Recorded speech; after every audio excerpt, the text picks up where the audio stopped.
So, I have heard that the Linux forums are toxic. There are reports of toxic people in there who will be mean to you if you ask a question. Some say this is a problem. Here are just a few things I have to say about the problem. But first, what do I know? I don't even use Linux forums, but I have been moderating a forum since 2016, so I understand it can be frustrating and demanding. And I occasionally ask some questions in an Emacs forum from time to time. So I may have some observations here that might be of use to someone.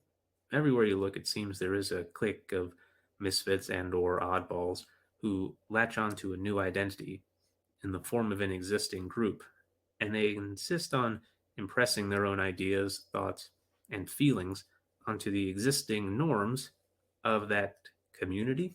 When they are inevitably chastised for doing this, they cry toxic, toxicity, gatekeeping, things like that. If those who cry toxic gatekeeping succeed in changing their adopted group, it won't be long until they have run out the original members who have formed a group elsewhere, and a new group will come in to change the dynamic yet again, but in a new image. The purpose of gatekeeping, I think, in some sense, must be to protect against that kind of chaos. From what I can see, and I could be wrong, some version of this scenario is playing out in the Linux community. I put Linux community in quotes. You can't see it, but I have quotes because I'm not exactly sure what the Linux community is. I use Linux, but I don't know if that means I'm in the group. I don't use Linux forums regularly. I'm not a member of any mailing lists as far as I know. I don't contribute bug reports or develop any kind of free or open source software. So, to reiterate, I don't quite know exactly what the Linux community is or what it means to be a part of it. So if it seems like I'm speaking for the group, just trust me, I'm not.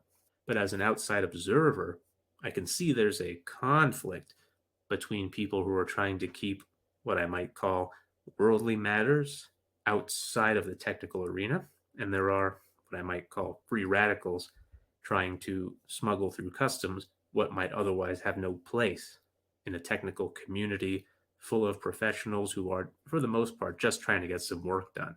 Many Linux users, and here I can include myself, earn a living from this continued development of various free and open source software projects.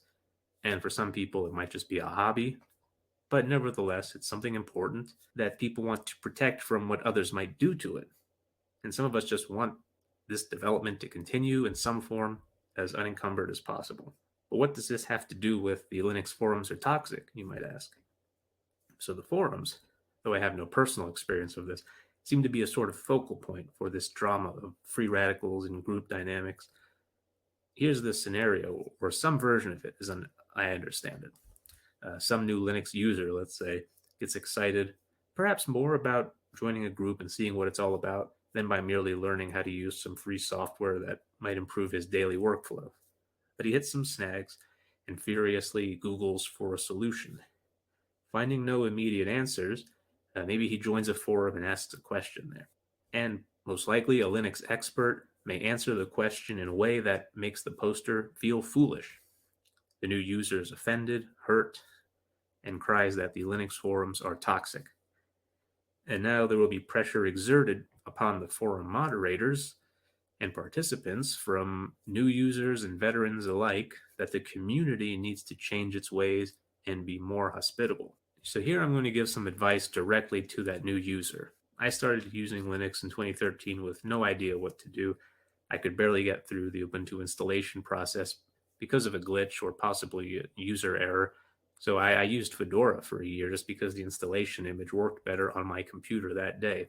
My only goal was basically the idea that I could install software that would make my old laptop run longer, and I wouldn't have to get a new computer every year. So if you're having trouble getting along in the forums, you might be thinking, well, I'm new here, and these neckbeard jerks are just resistant to change. The community does not want people like me, and they must change. This attitude is not your best strategy. There's a non zero chance that it's you who is resisting the change. Think about it for a second. When you start learning anything new, you are a fool. When you join a new group or start a new sport or learn to play an instrument or try to learn a new piece of software, you are a fool. This is a fact of life that you will not change no matter how much you may dislike it. When you start something new, you have no idea what you're doing. This is a change, though you might not be cognizant of that or even willing to admit it. When you decide to learn something new, you are deciding to change yourself.